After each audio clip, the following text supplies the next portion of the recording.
Start कर रहे हैं कंफ्यूजिंग वर्ड्स का पार्ट 2। पार्ट 1 हमने किया, बहुत सारे इंपॉर्टेंट कंफ्यूजिंग वर्ड उसके अंदर मैंने करवाए। तो उम्मीद यही है कि आपने उसको पढ़ा हो, नोट किया हो, और जो ट्रिक्स भी मैंने कुछ बताई थी साथ में, वो उसकी हेल्प से आपको ये डिफरेंस याद रहे। बाकी कई बार ये चीज़ें देखनी पड़ती हैं तो ही अपने को ये चीज़ें याद रहती हैं। तो पार्ट 1 पूरा 1 घंटे का टॉपिक था, वो मैंने करवा दिया। अब स्टार्ट कर रहे हैं पार्ट 2। चलिए फटाफट आंसर दीजिए।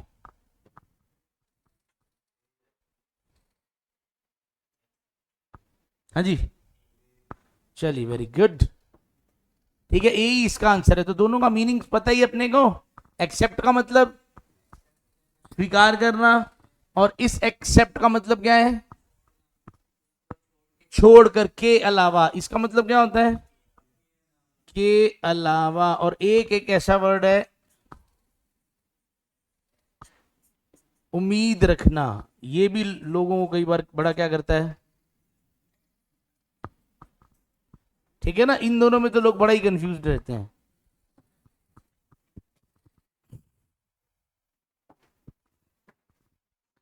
क्लियर है जी? तो तीनों अलग अलग वर्ड हैं। एक्सेप्ट, एक्सेप्ट, ये दोनों बोलने में लगभग कैसे लगते हैं, ठीक है ना।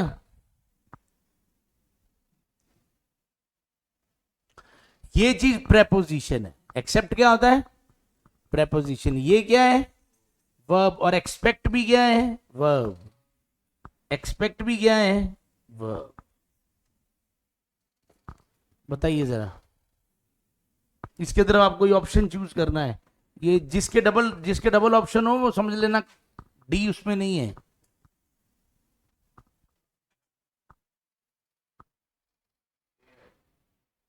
अगर आपको एक पक्का पता है ना अभी ये तो इसमें ही आएगा, तो दूसरा अपने आप सेट हो गया। सी। हाँ भाई, ए।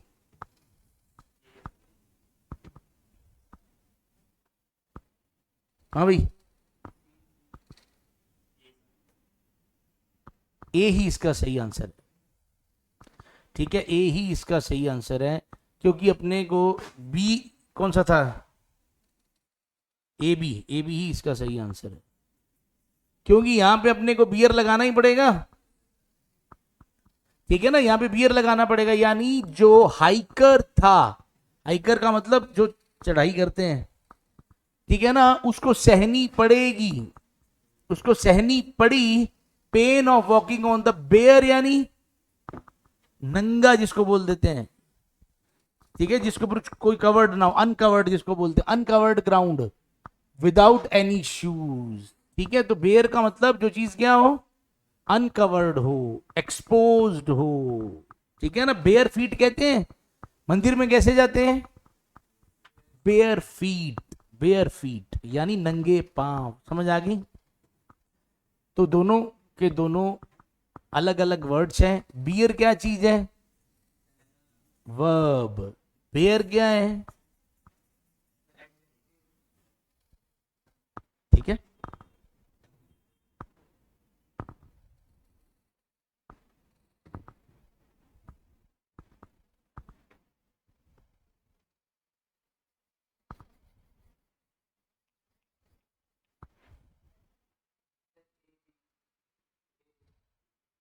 हाँ जी।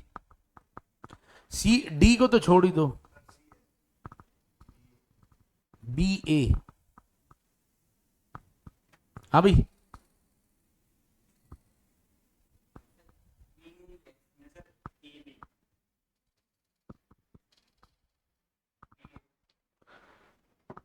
वो कह रहे हैं कि बहुत ज्यादा थके होने के बावजूद, एग्जॉस्टेड होने के बावजूद, डिस्पाइट यानी, ठीक है ना, वो थकी हुई थी अपने इंटेंस वर्कआउट से, इसके बावजूद भी जो वुमन थी वो पूरी तरह रेडी थी, पूरी तरह, ठीक है ना, ऑल रेडी। तो ऑल की जगह अगर मैं कंप्लीटली लिख देता तो आपको पढ़ने में थोड़ा ज्यादा मजा आता, और कुछ नहीं। ठीक है ना, वुमेन वॉज कंप्लीटली रेडी, ऐसा सही लगता ना। तो कंप्लीटली रेडी किसके बराबर है? All ready. इसमें देखो पूरा ओ ए डबल एल ऑल है, ये वाला क्या है? इस ऑलरेडी का मतलब क्या होता है? पहले ही, पहले से ही। ठीक है, तो फर्क क्या था? Woman was all ready to prepare for her presentation that she had already schedule, जो उसने पहले से ही क्या है, शेड्यूल कर रखी थी। क्लियर आ रहा है? समझ आ रही है बात क्या? ठीक है, तो दोनों के दोनों सिस्टम ही, दोनों के दोनों वर्ड्स ही अलग हैं। चलिए,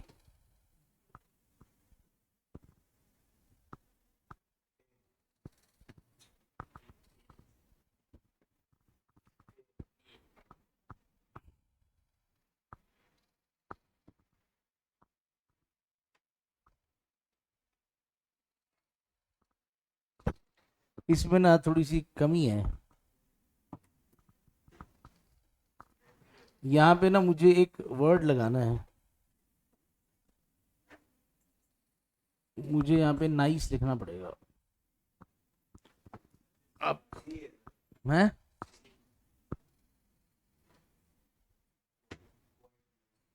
हाँ जी,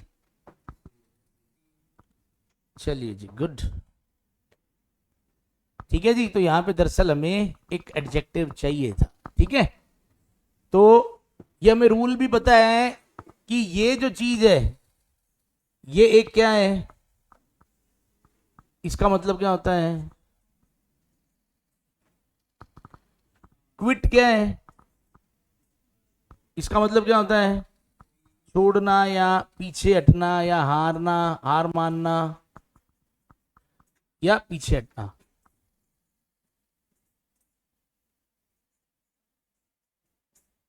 ठीक है, पीछे हटना। और ये क्या होता है? इसका मतलब होता है कंप्लीटली जैसा। ये एडवर्ब है। ये क्या है? कंप्लीटली जैसा इसका मतलब। और ये जो क्वाइट जब शब्द होता है, ये क्वाइट का कुछ सिस्टम भी ऐसा ही रहता है। क्वाइट हो गया, सच हो गया, ये कुछ ऐसे वर्ड्स हैं, इनके बाद आर्टिकल आता है, उसके बाद एडजेक्टिव आता है, फिर नाउन आता है। ये सिस्टम है। नहीं नहीं, कंपलसरी का मतलब, अगर क्वाइट के बाद आपको एडजेक्टिव दिख रहा है, नाउन दिख रहा है, आमतौर पर सिस्टम क्या होता है? आर्टिकल जो होता है वो पहले आता है, किससे? एडवर्ब से, फिर एडजेक्टिव आता है, फिर नाउन आता है। अगर ये आर्टिकल किसके लिए आ रहा है? अगर ये आर्टिकल नाउन के लिए आ रहा है, तो आम तौर पर एडजेक्टिव और एडवर्ब, अगर ये भी इसके लिए आ रहे हैं, अगर ये एडजेक्टिव और एडवर्ब भी इसी नाउन के लिए आ रहे हैं, तो ये आर्टिकल इन दोनों से क्या आता है? पहले आता है। यहां पे भी यही हो रहा है। ये आर्टिकल किसके लिए आ रहा है? ये एडजेक्टिव किसके लिए आ रहा है? ये एडवर्ब भी किसके, ये दोनों एडवर्ब हैं, ये दोनों भी किसके लिए आ रहे हैं? इसी के लिए आ रहे हैं ना, इसी की जानकारी दे रहे हैं। लेकिन ये दोनों ऐसे हैं कि ये फिर आर्टिकल से क्या आ जाते हैं? पहले आते हैं।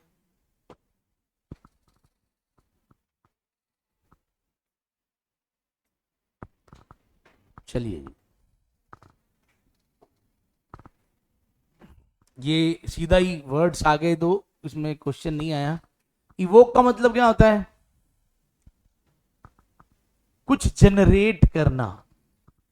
ठीक है, कुछ जनरेट करना, किसी चीज को कॉज करना, टू कॉज।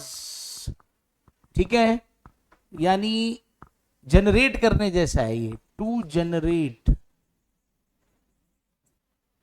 और इन्वोक का मतलब to make use of law, यानी किसी चीज को यूज करना। ठीक है, ये इस तरह का सेंटेंस है। ठीक है, इसका एग्जाम्पल कोई अच्छा मिला नहीं, एक बार छोड़ दिया इसको। देखिए,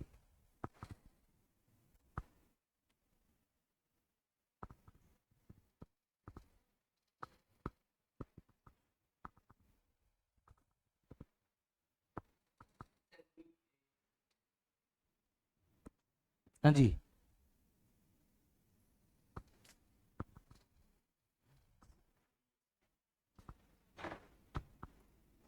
देखो जी, इसका आंसर क्या है? A B. ठीक है, चाहे पहला लगा लो या डी लगा लो। वो देखो, एवर्स क्या होता है? एवर्जन वर्ड सुना है? एवर्जन वर्ड सुना है क्या? कि ए वर्जन वाली चीज से उसको क्या है, नफरत भी, उसको ए वर्जन वाली चीज नहीं पसंद बिल्कुल भी। तो एवर्स का मतलब क्या है? पसंद ना होना, डिसलाइक करना। ठीक है, तो हालांकि वो कहता है कि उसको पसंद नहीं है, उसको ही she was averse to taking medication, मतलब वो दूर, अवॉइड करती है क्या। ठीक है ना। तो एवर्स का मतलब ये है, और एडवर्स का मतलब क्या होता है? विपरीत। कहते हैं ना कि इस चीज के बड़े एडवर्स इफेक्ट्स हैं, तो ये तो क्या है? विपरीत जैसा। और ये अवॉइड जैसा होता है, मतलब डिसलाइक की वजह से। तो although she was averse to, और वैसे भी एवर्स के बाद टू आता है।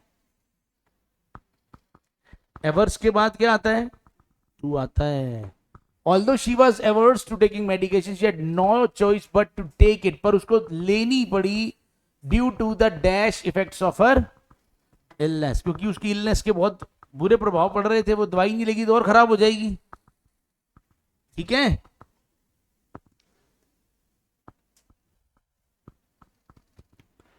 चलिए,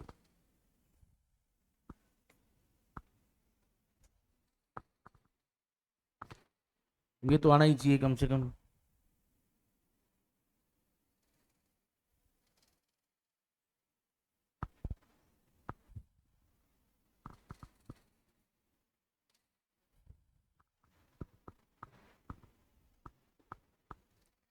जल्दी जल्दी जल्दी, सीधी सी बात है यार, यहाँ V1 ने आना आना है।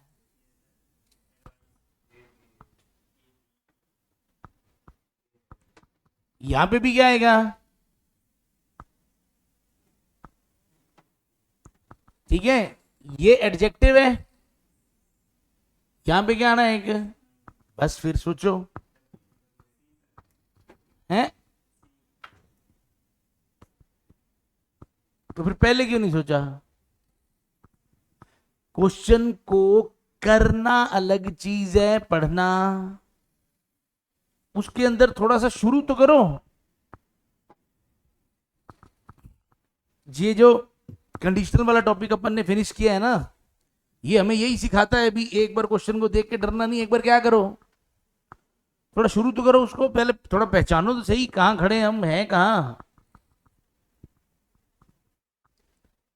ठीक है, तो एडवाइस जब हम किस में हैं, जब सीई है, जब सी पे खड़े हैं तो इसका मतलब वो नाउन है, और जब एस पे खड़े हैं तो वो क्या है? वर्ब। अब इसकी एक हमने ट्रिक भी बनाई थी, जब हम ए बी सी डी लिखते हैं, अगर मैं ए बी सी डी लिखता जाऊं तो सी पहले आएगा, सी पहले आएगा, एस बाद में आएगा, फिर जेड आ जाएगा मान लो। ठीक है, ऐसे ही जब हम एबीसीडी लिखते हैं तो एबीसीडी के अंदर नाउन पहले आएगा, जब हम एबीसीडी लिखने लगे नाउन पहले आएगा, एन पहले आएगा और वी बाद में आता है। जब एबीसीडी लिखने लगते हैं तो एन पहले आएगा कि वी पहले आएगा? एन ही पहले आएगा ना, इसका पेयर बना दिया, यानी जब सी लगा होगा तो वो चीज क्या होगी, जब एस लगा होगा तो वो चीज क्या होगी। सही है। बाकी तो खैर बहुत सारे ऐसे वर्ड्स हैं जिनके अंदर ये सी और एस वाला सिस्टम है, प्रैक्टिस वाला भी है, ठीक है ना, तो दोनों में सेम ही चीज है।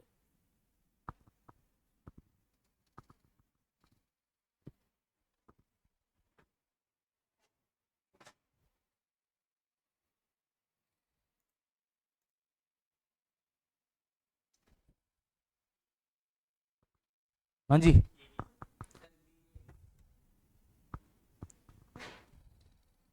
अगर इन दोनों में से एक का मतलब भी आपको कंफर्म है तो आंसर आ जाएगा।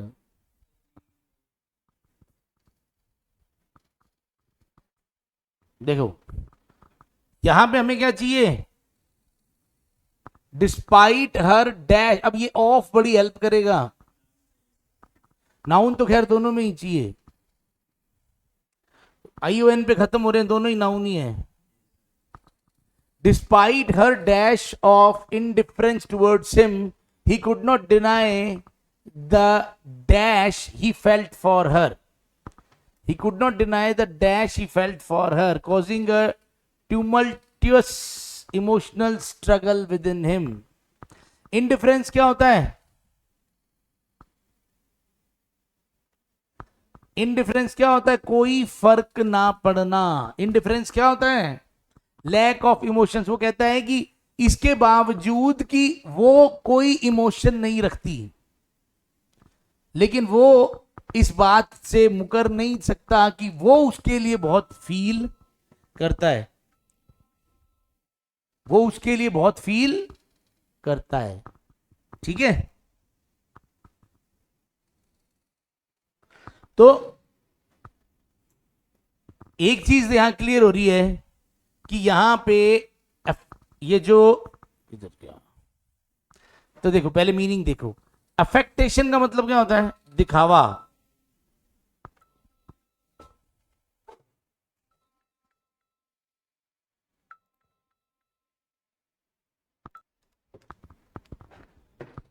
ठीक है, अफेक्शन का मतलब क्या होता है? प्यार। अफेक्शन का मतलब क्या है? स्नेह, प्रेम, जो रियल फीलिंग होती है। और अफेक्टेशन का मतलब क्या है? ढोंग, दिखावा। ठीक है, तो किधर गया ये?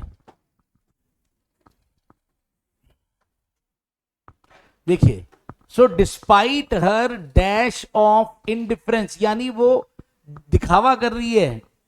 ये ठीक है, वो थोड़ा एक्सप्लेनेशन पहले मैंने गलत बता दी। वो क्या कर रही है? हालांकि वो दिखावा जरूर कर रही है कि उसको कोई फर्क नहीं पड़ता।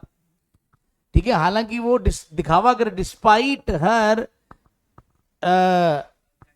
अफेक्टेशन ऑफ इनडिफरेंस, वो दिखावा ये कर रही है कि उसको कोई फर्क नहीं पड़ता। ठीक है, ही कुड नॉट डिनाई, यहां दरअसल क्या होना था? ही होना था, यहां ये था। She could not deny the, ये चक्कर क्या कर दिया उन्होंने? Despite her dash of indifference towards him, अगर ये ही रखे तो he could not deny the, चलो यहां तो ये चीज समझ आ रही है कि इधर तो पक्का क्या आना है? इधर तो अफेक्शन ही आना है, कि वो उसके लिए फेल्ट करता है।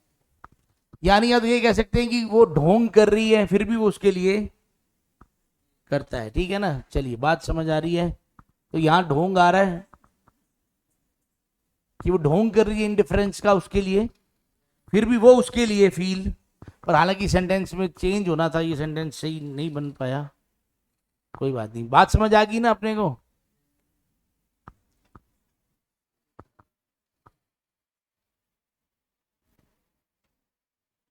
इनमें से एक आधे वर्ड का अगर मीनिंग पता है तो बात बन जाएगी।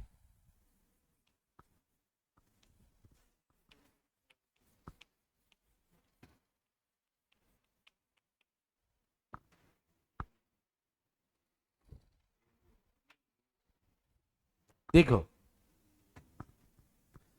अब यहां पे एक चीज होती है बलि वेदी। एक चीज क्या होती है? बलि वेदी, यानी एक ऐसा स्ट्रक्चर सा बना होता है जिसके ऊपर जानवर को वो गर्दन उसकी इधर लाके खड़ी कर देते हैं, फिल्मों में होता था ना। तो इस एल्टार, एल्टार का मतलब क्या होता है? वेदी। ठीक है, बलि वेदी। ठीक है, और एल्टर का मतलब क्या होता है? बदल देना। ये वर्ब है, इसका मतलब होता है चेंज होना। ठीक है, चेंज कर देना। तो वो कह रहे हैं, वो क्या कहना चाह रहे हैं?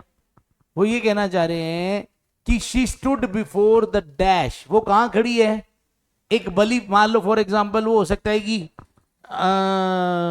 मान लो कोई लड़की है जो मैरिज के लिए रेडी नहीं है, जबरदस्ती घर वाले उसको कह रहे भी हाँ बोल, हाँ बोल दे, हाँ बोल दे, हाँ बोल दे। अगर वो कह दे आई डू, ठीक है अभी मैं रेडी हूं, तो इसका मतलब वो वेदी पे चढ़ गई।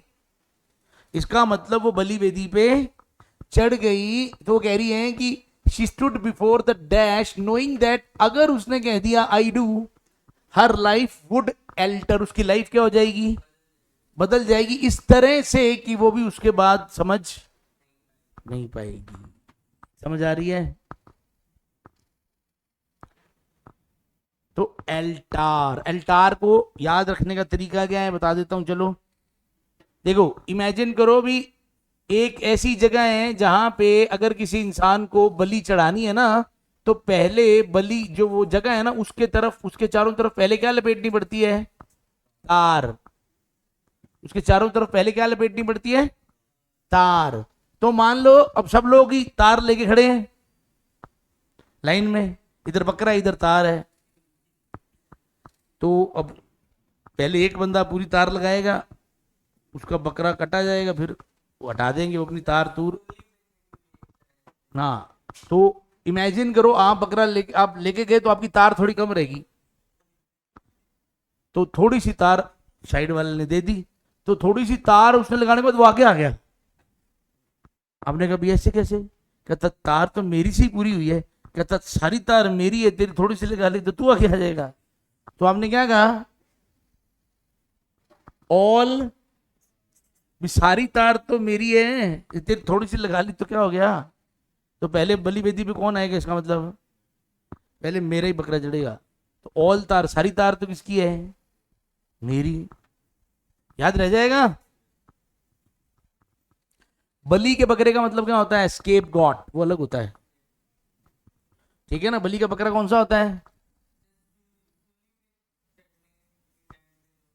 वो स्केप गॉड होता है। ठीक है ना? तो मान लो एक जगह है, वहां पे सब लोग अपने बकरे लेके आते हैं, लेकिन जो पुजारी है वो एक कैप हवा में उछालता है। ठीक है, वो एक कैप हवा में उछालता है, वो जिसके बकरे के ऊपर आके गिरती है, फिर उसी का बकरा क्या बनता है? बलि का। अब आप वो फंक्शन देखने चले गए, आपको पता नहीं था, तो उसने जब कैप उछाली अपने स्टाइल से, रजनीकांत की तरह, आप इस तरह से आए और कैप सीधा आपके सिर पे आ गई। वो कहते फिर इसको ही ले लो। फिर आपने कहा यार भाई मैं नहीं खेलता। कहते इसमें खेलना गुलना नहीं होता, अब आजा। स्कैप गॉट। चलो, एल्यूजन एंड इल्यूजन, ये वर्ड जो बना है एल्यूजन, थोड़ा हिंट दे देता हूं आपको, बना किससे है? एल्यूड से, शायद याद आ जाए।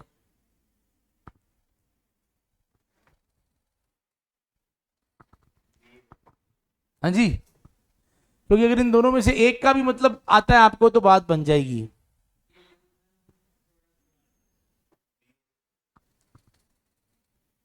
देखो अब एल्यूजन क्या होता है? संकेत, इशारा, संकेत या इशारा। Something that is said or written that is intended to make you think of a particular thing or a person or indirect reference। मान लो आपको पता है कि क्लास के अंदर एक ही बच्चा शरारती है, तो अगर कहीं शरारत हो रही है, तो अगर किसी ने कह दिया सर शरारती तो एक ही है, बस इसके बाद सीधा आपका ध्यान चला गया कहीं। तो कोई इशारा, तो एक ऐसा इशारा फिर जो आपको हिंट कह सकते हो, इशारा कह सकते हो, ये क्या है? हिंट या संकेत। ठीक है, तो इल्यूजन का मतलब हमें पता है, गलत फहमी, भ्रम, गलत फहमिया। तो वो कहते हैं कि उसकी जो स्टेटमेंट है ना, वो एक इशारा है to a utopian society, but in reality, यानी उसका जो स्टेटमेंट है ना, वो किसकी तरफ इशारा कर रहा है? एक ऐसे समाज की तरफ जहां सब कुछ सही हो, और ऐसा तो होता ही नहीं है। But in reality it was just an illusion, reality में ये चीज ऐसी चीज क्या है? भ्रम है, ऐसा हो ही नहीं सकता। By his on unrealistic hopes and dreams, जो ये जो भ्रम है वो किससे बना है? उसके अनरियलिस्टिक होप्स एंड ड्रीम। तो यहां पे ये जो चीज है, यहां पे इल्यूजन तो पक्का ही आएगा, चाहे आपको इल्यूजन का मतलब नहीं पता, इधर इल्यूजन ही आएगा। क्लियर है ना?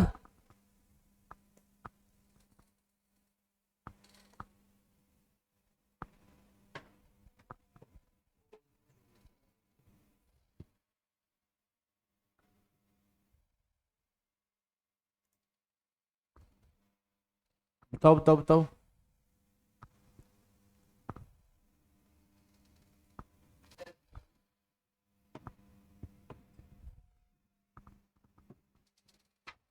जी, इन दोनों का मतलब पता होना चाहिए ना आपको। अपोजिट का मतलब तो पता है, और अपोजिट का मतलब क्या होता है? जो चीज एकदम क्या हो, एप्ट हो, एकदम सुटेबल हो।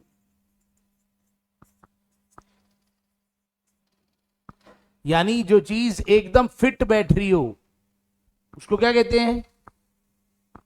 तो ऑथर की जो एप्ट चॉइस थी ना वर्ड्स की, यानी जो उसकी बढ़िया एकदम बढ़िया चॉइस थी वर्ड्स की, उसने not only imbued the novel with richly textured narrative, मतलब उसने ना केवल जो वो बात, जो वो संदेश देना चाह रहा था, उस चीज को बहुत अच्छे से टेक्सचर कर दिया, बल्कि showcased her profound understanding of the intricacies of the human psyche।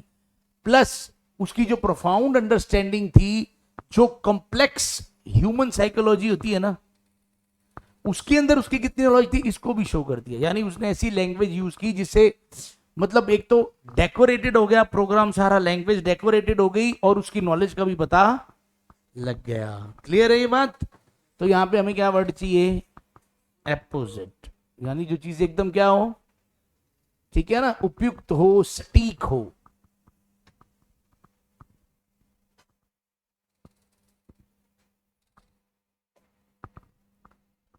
चलो ये तो बताइए।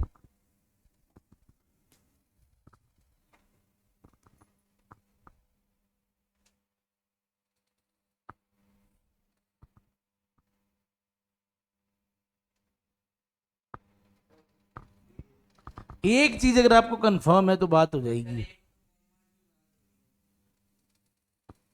हाँ ले, हाँ,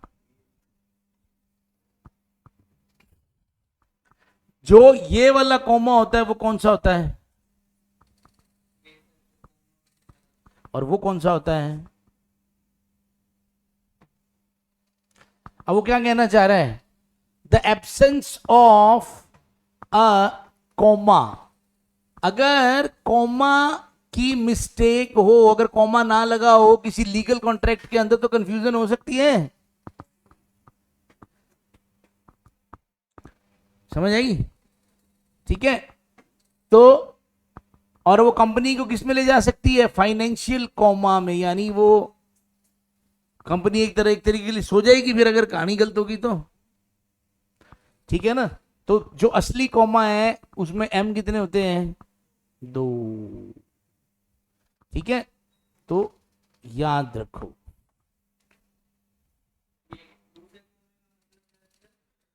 जैसे दूसरा कोमा कौन सा होता है? जब फिजिकल एक हो रही है, जब लोग कोमा में चले जाते हैं, ना बोलते हैं, ना हिलते हैं, ना डुलते हैं। अल्प विराम कौन सा होता है? ये वाला। और ये कोमा क्या होता है? बेहोशी की हालत, ये वाला। तो कंपनी में, कंपनी भी क्या हो जाएगी फिर? एक तरीके से इनएक्टिव हो जाएगी ना, अगर कुछ गलत कॉन्ट्रैक्ट हो गया तो।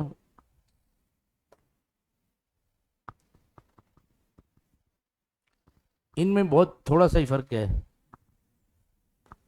वो थोड़ा सा फर्क है बिल्कुल।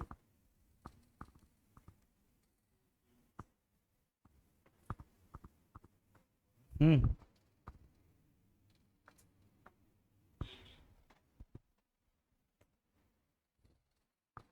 देखो, थोड़ा सा फर्क है।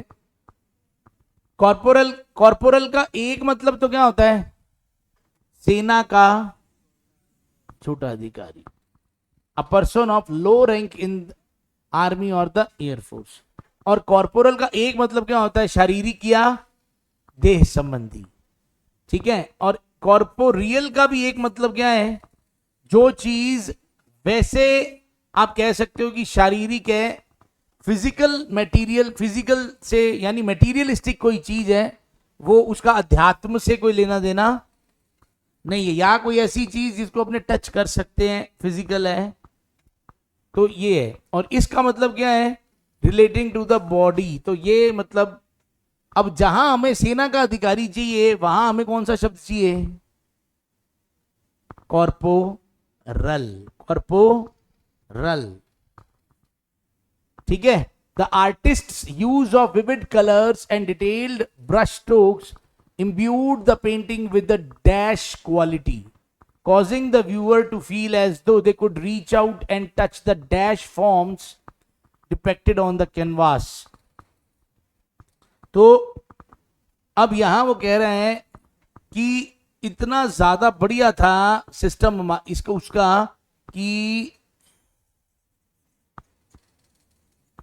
इतना ज्यादा बढ़िया सिस्टम था कि वो ऐसा लग रहा था जैसे कि उसको टच कर सकते हैं, फोटो के अंदर ही उस चीज को क्या कर सकते हैं, फिजिकली क्या कर सकते हैं, फील कर सकते हैं। फिजिकली क्या कर सकते हैं, फील कर सकते हैं। ठीक है। The artist use of vivid colours, यानी बहुत ही अलग अलग जो कलर्स ने यूज किया, ब्रश स्ट्रोक्स किया, painting with the dash quality. तो थोड़ा वो कैसा लग रहा था, यहां पे थोड़ा रियल जैसा लग रहा था, बस और कुछ नहीं। ठीक है। तो इनमें ना फर्क बड़ा बहुत बारीक फर्क है, बड़ा ही एक जैसे ही है, बस अगर सेना के अधिकारी वाला फर्क ना हो तो।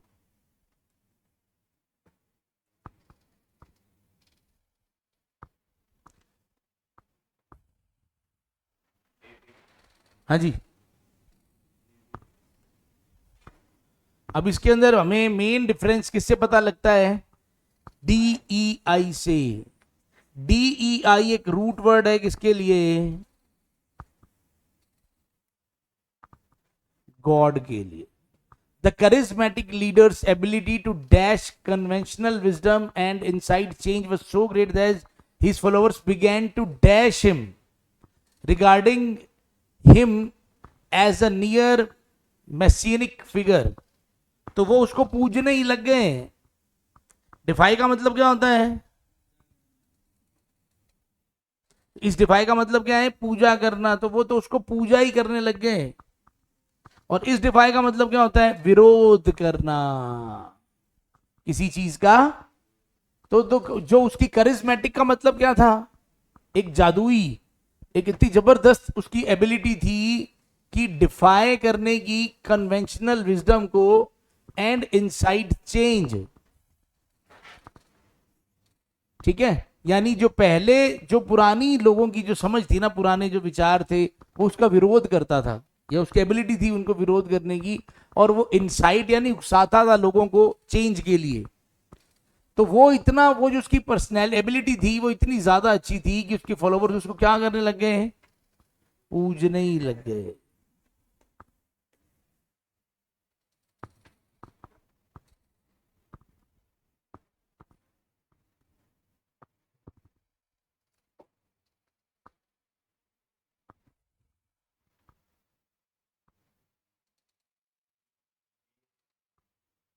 हाँ जी। देखो ये वाला डिपेंडेंट हम सबने पढ़ा हुआ है कि ये चीज उस पर क्या है, डिपेंडेंट है। अगर आपको गाड़ी चलानी है वो डिपेंडेंट है किस पर, पेट्रोल पर। ये वर्ड कॉमन है एकदम कि कोई चीज किसी पर क्या है, आश्रित है। कोई चीज जैसे ये इस बोर्ड को चलाना बिजली पर क्या है, ये डिपेंडेंट है। चलने के लिए किस पर डिपेंडेंट है। लेकिन जब बात किसकी आ जाए, फाइनेंशियल डिपेंडेंस की, जब बात किसकी आ जाए, फाइनेंशियल डिपेंडेंस, इसको तो नहीं पैसे चाहिए, इस बोर्ड को पैसे तो नहीं चाहिए।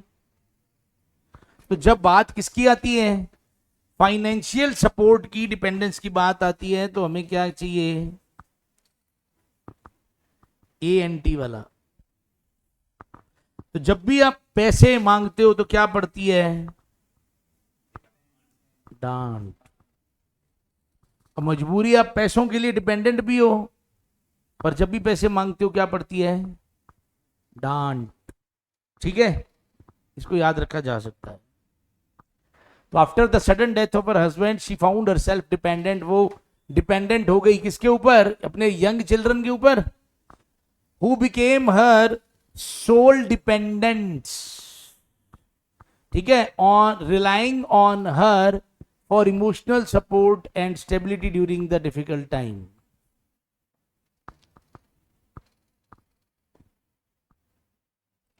बच्चों, अब जो बच्चे हैं, बच्चे तो पैसे माँ से ही लेंगे।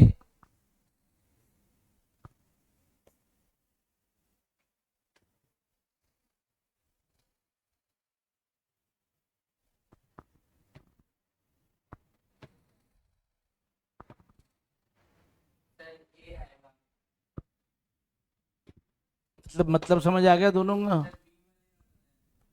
इसका पता है? ठीक है। इसका पता है तो भी मतलब तो समझ आ ही जाएगा।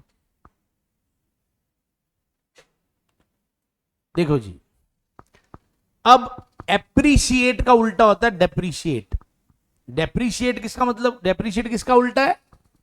एप्रिशिएट। जैसे कहते हैं ना, अभी अगर कोई चीज के अंदर या प्रॉपर्टी आपने ली तो प्रॉपर्टी में एप्रिसिएशन होता है, बढ़ोतरी होती है। तो डेप्रिशिएट का मतलब क्या होता है? अगर आप एप्रिशिएट करते हो किसी को तो आप उसको पसंद कर रहे हो, प्रशंसा कर रहे हो। डेप्रिशिएट कर रहे हो तो नीचे जा रहा है काम। ऐसे ही डेप्रिकेट, डेप्रिकेट का मतलब होता है किसी को सहमत ना होना, किसी से सहमत ना होना, to not approve of something. ठीक है, say that you do not approve of something और you think something is of little value और इंपॉर्टेंस, यानी ये चीज सही नहीं है भी आप इससे सहमत। डिस्पाइट हिज टेंडेंसी, यानी उसकी टेंडेंसी थी to deprecate his own abilities, यानी वो खुद की ही एबिलिटीज को क्या करता था। इसके बावजूद भी the artist work received critical acclaim for art critics. यानी एक बंदा ड्राइंग करता तो है, पेंटिंग बनाता है, लेकिन वो खुद ही कहता है यार मेरा तो, मैं इतना बड़े नहीं बनाता, मेरे को भी इतनी समझ नहीं है। लेकिन उसकी पेंटिंग्स को क्या मिला? क्रिटिकल एक्लेम मिला। यहाँ पे एक्लेम क्या है? नाउन जैसा है। ठीक है, एक्लेम का मतलब एक एक फॉर्मल तरीके से जो प्रेज मिलती है।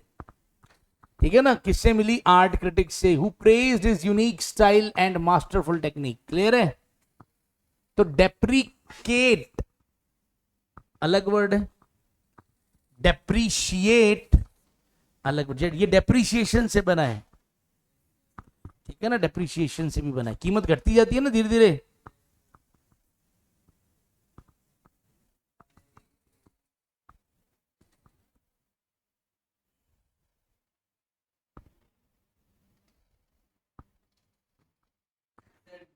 दूध वाली पता है कौन सी है?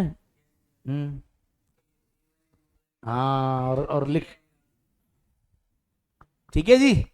With each passing day the act of journaling in my dash. तो जर्नलिंग का मतलब क्या होता है? पत्रकारिता टाइप का कुछ लिखना करना। तो लिखने के लिए हमें क्या चाहिए? डायरी। तो डी आई से डायरी और डी ए से डेयरी। ठीक है ना, तो डेयरी क्या होता है? गौशाला। और डायरी यानी वो बुक जिसमें आप सब कुछ लिखते हो।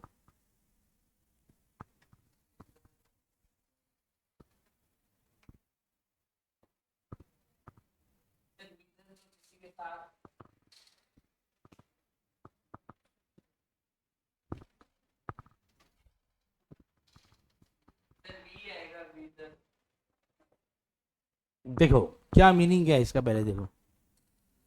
जो WH वाला है इसका मतलब होता है किस स्थान को, टू वेयर जैसा।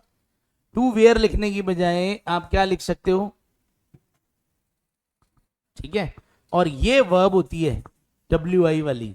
इसका मतलब क्या होता है? धीरे धीरे किसी चीज का मुरझाना, धीरे धीरे अपनी इंपॉर्टेंस, अपनी चमक, अपनी ताकत सब धीरे धीरे क्या होते जाना। ठीक है, डिटीरियोरेट जैसा है ये वर्ड। कैसा है? धीरे धीरे डिटीरियोरेट हो जाना।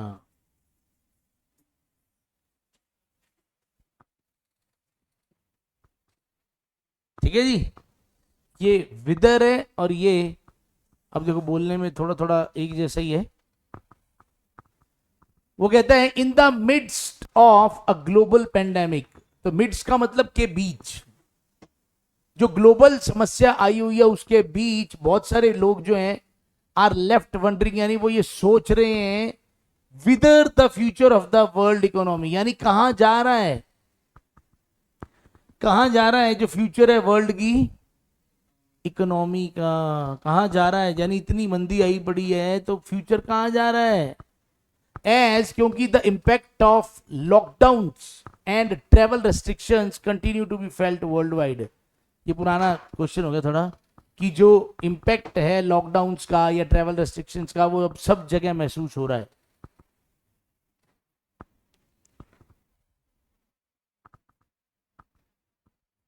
चलो भाई, that is all for today. ठीक है, एक बार फटाफट देख लो दोबारा से।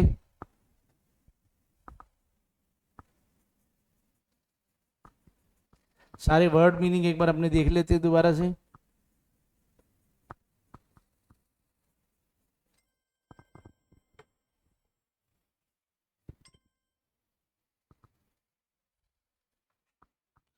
ठीक है,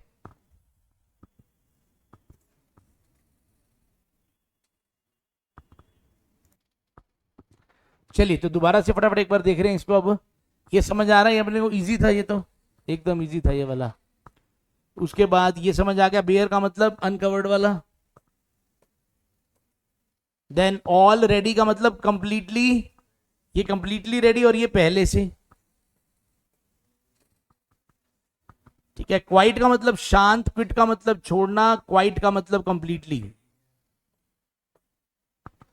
ठीक है, इवोक और इनवोक का फर्क होता है। इवोक का मतलब होता है कुछ जनरेट करना, इनवोक का मतलब होता है कुछ लगा देना। ठीक है ना, एवर्स का मतलब, ठीक है ना, ये एवर्जन से बना है और ये विपरीत होता है। ये एडवाइस और एडवाइस, सी वाला नाउन, एस वाला वर्ब। फिर अफेक्टेशन क्या होता है, ढोंग, और अफेक्शन यानी स्नेह। ठीक है, और अफेक्शन हमेशा अपने साथ फॉर ही लेता है। अफेक्शन हमेशा अपने साथ क्या लेता है, फॉर लेता है। और अफेक्टेशन क्या होता है, ऑफ। ये भी ध्यान रख सकते हो, अफेक्शन हमेशा ही फॉर लेगा और अफेक्टेशन क्या लेता है, ऑफ। एल्टार क्या होता है, बलि वेदी, और एल्टर का मतलब चेंज। ठीक है, इल्यूजन सबको पता है क्या है, भ्रम, और एल्यूजन एक इशारा, संकेत। एपोजिट का मतलब सुटेबल, जो चीज एकदम करेक्टली फिट हो, एप्ट हो जिसको बोलते हैं अपने। हाँ जी, डबल एम वाला क्या होता है, कोमा। ठीक है जी, और सिंगल एम वाला जो एक कंडीशन होती है, मेडिकल एक कंडीशन होती है। ठीक है, ये दोनों लगभग सेम ही होते हैं, बस कॉर्पोरल के अंदर एक छोटा रैंक का अधिकारी आ जाता है। इसके अंदर हमें पूजने के लिए हमें भगवान वाली चीज चाहिए, और वो चीज कहां से मिलती है, DEI से। ठीक है ना, क्योंकि DEITY, DT का मतलब क्या होता है, देवी देवता। DT का मतलब क्या होता है, देवी देवता। DEITY, समझ आ रही है। ठीक है, और डिफाई का मतलब विरोध करना। ठीक है, यहां पे ये डिपेंडेंट यानी सिंपल कोई चीज किसी पर डिपेंड कर रही है, लेकिन ये